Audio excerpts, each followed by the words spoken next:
आज के इस वीडियो में हम आने वाले anti hero slash villain black Adam के बारे में बात करेंगे। इस वीडियो में हम उसकी कॉमिक बुक वाली ओरिजिन के साथ साथ उसकी डीसीयू के ओरिजिन पर भी नजर डालेंगे। तो नमस्कार गाइस, मैं हूँ कॉमिकर और चलिए शुरू करते हैं। अब डीसी के बाकी कॉमिक बुक हीरोज की तरह ब्लैक एडम की ओरिजिन स्टोरी भी कई बार रिबूट करी गई है। ब्लैक एडम का सबसे पहला लुक हमें 1945 में रिलीज हुई मार्वल फैमिली इशू नंबर 1 में दिखाया गया और तब ब्लैक एडम और शज़ाम दोनों ही डीसी कॉमिक्स का पार्ट नहीं थे। लेकिन जब 1987 में ब्लैक एडम और शज़ाम को डीसी कॉमिक्स के साथ मर्ज किया गया तब उनके ओरिजिन स्टोरी भी चेंज करी गई और ऐसे ही 1995 में और फाइनली 2013 में भी किया गया जब डीसी यूनिवर्स न्यू 52 में रिबूट हो गया। अब इन चारों ओरिजिन स्टोरीज में से हम बस उसकी 1995 वाली ओरिजिन स्टोरी और 2013 की न्यू 52 वाली कॉमिक ओरिजिन स्टोरी पर फोकस करेंगे, क्योंकि लास्ट टाइम जो शज़ाम की मूवी रिलीज हुई थी उसकी most of the story line new 52 के ऊपर बेस्ड थी एंड मेरे अकॉर्डिंग द रॉक की जो आने वाली मूवी है वो भी यही दो ओरिजिन स्टोरीज को फॉलो करेगी। तो फिर बाकी के ओरिजिन स्टोरीज को डिस्कस करके कोई भी मतलब नहीं बनता। अब ब्लैक एडम की न्यू 52 वाली ओरिजिन कुछ इस तरह दिखाई गई है। थेथ एडम कुछ 5000 सालों पहले खंदक नाम के एक शहर में रहता था।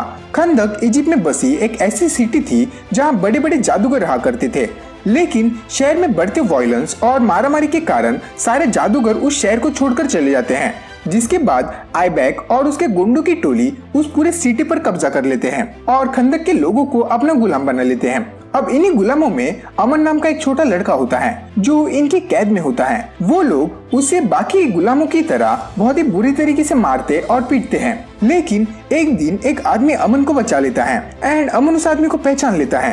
वो उसका मामा थेथ एडम होता है।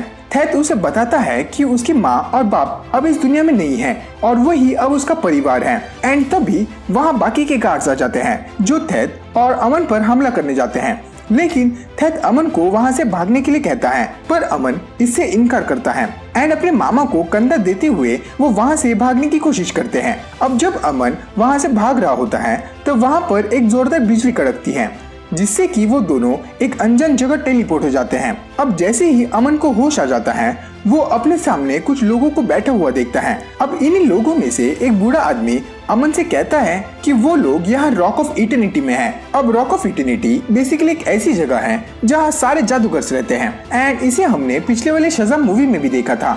इसके बाद वो बूढ़ा आदमी अमन को बताता है कि सारे जो जादूगर होते हैं वो अपने एक चैंपियन को चूज करते हैं जिसे वो लोग अपनी पावर ग्रांट करते हैं एंड इस बार उन्होंने उसे चूज किया है। अब अमन यहाँ फिर से अपनी बात रखता है कि अगर वो विजार्ड उसके मामा को ठीक कर दे तो वो उनका चैंपियन बनने के लिए मान जाएगा, जिस पर जादूगर बोलता है कि तुम बस मेरा नाम पुकारो और तुम में मेरी सारी शक्तियाँ आ जाएंगी।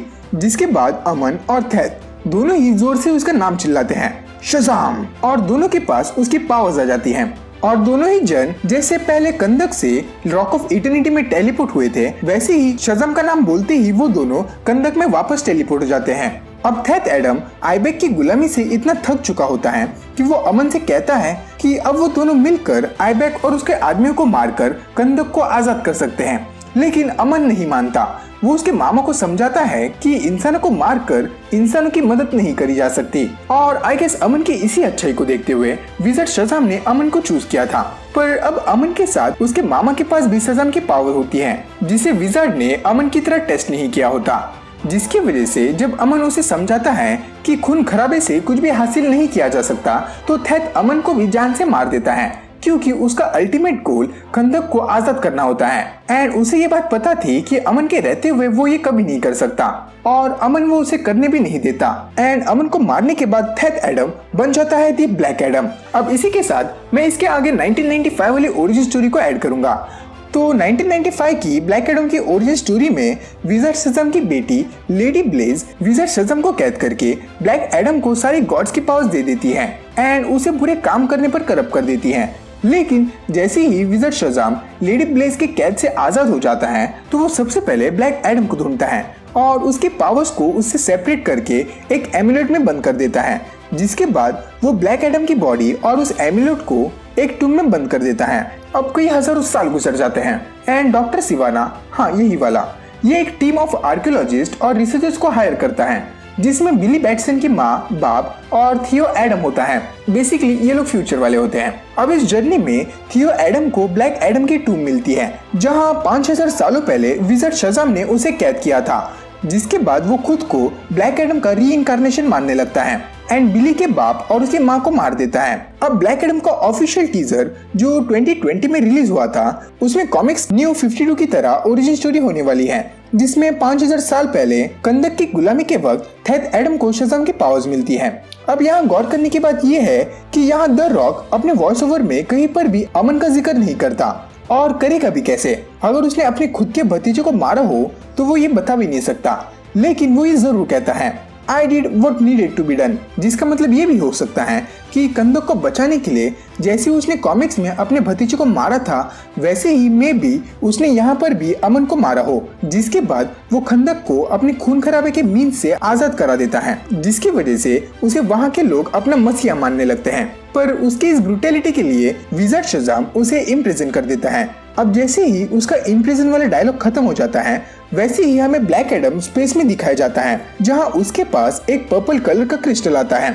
अब 5000 सालों के बाद कुछ लोग खंदक की उस जगह पर आते हैं जहां ब्लैक एडम को कैद किया गया होता है एंड जैसे ही वो यहाँ उस रूम में एंटर करते हैं, तब उनके सामने एक क्राउन आता है जिसका एक छोटा सा पार्ट टूटा हुआ होता है। अब हो सकता है कि जो पर्पल क्रिस्टल हमने थोड़ी देर पहले देखा था वो इसी टूटे हुए क्राउन का पार्ट हो। अब इसके बाद वो क्राउन एक जगह पर लेविटेट करने लगता है, जिसके नीचे कुछ स्क्रिप्टिंग्स होती हैं, जिसे वो लेडी पढ़ने लगती है एंड जैसे ही वो लेडी उस स्क्रिप्टिंग को पढ़ती है एंड शज़ाम बोलती है एंड ऊपर से एक जोरदार बिजली गिरती है, जिसके बाद वहाँ एक जोरदार ब्लास्ट होता है एंड ब्लैक एडम निकल आता है। अब यहाँ ये जो स्क्रिप्टिंग होती है, मे बी उसके नीचे ब्लैक एडम की बॉडी रखी गई होती है, जिसे शज़ाम बोलते ही फिर से अपनी पावर्स मिल जाती है और वो आजाद हो जाता है। प्लस जैसे ही ब्लैक एडम उस टूम के बाहर आता है तो उसके पीछे वहाँ वो क्राउन नहीं होता, तो मे बी यहाँ वो क्राउन और वो क्रिस्टल उसे फिर से जिंदा करने में इम्पोर्टेंट रोल प्ले करते हैं। अब इसके अलावा इसके अगले सीन में कुछ मिलिट्री मैन होते हैं जो ब्लैक एडम के करीब आते हैं, जिनमें से एक को ब्लैक एडम पकड़ लेता है और उस पर अपनी लाइटनिंग यूज करता है। अब उसकी लाइटनिंग इतनी खतरनाक होती है कि वो उस आदमी को इंस्टेंटली जला देता है, इतनी बुरी तरीके से कि उसकी राख भी नहीं बचती। एंड इतना ही सीन काफी है ब्लैक एडम के पावर्स दिखाने के लिए। अभी जो मिलिट्री मैन है उसे देखकर ये साफ समझ आता है कि ये किसी के द्वारा हायर किए गए लोग हैं, जिसका possible guess either doctor Sivana हो सकता है जैसे कॉमिक्स में उसने किया था, या फिर पर्पसफुली मूवी में हमें लेक्स लूथर भी दिखाया जा सकता है। आई नो कि ये थोड़ा सेंसिबल नहीं है, लेकिन इट्स जस्ट एन अजम्पशन। अब अगर आपको ये वीडियो जरा भी अच्छी लगी हो तो वीडियो को लाइक कर सकते हो, और वीडियो अगर पसंद नहीं आई हो तो बिंदास डिसलाइक कर सकते हो। तो बस आज के लिए इतना ही, मिलते हैं अगली वीडियो में। I come in my money flip like 1, 2, 3. Fly around the world down to New Delhi. Yeah, while all of a sudden they wanna act like we friends, probably 'cause they see me riding in a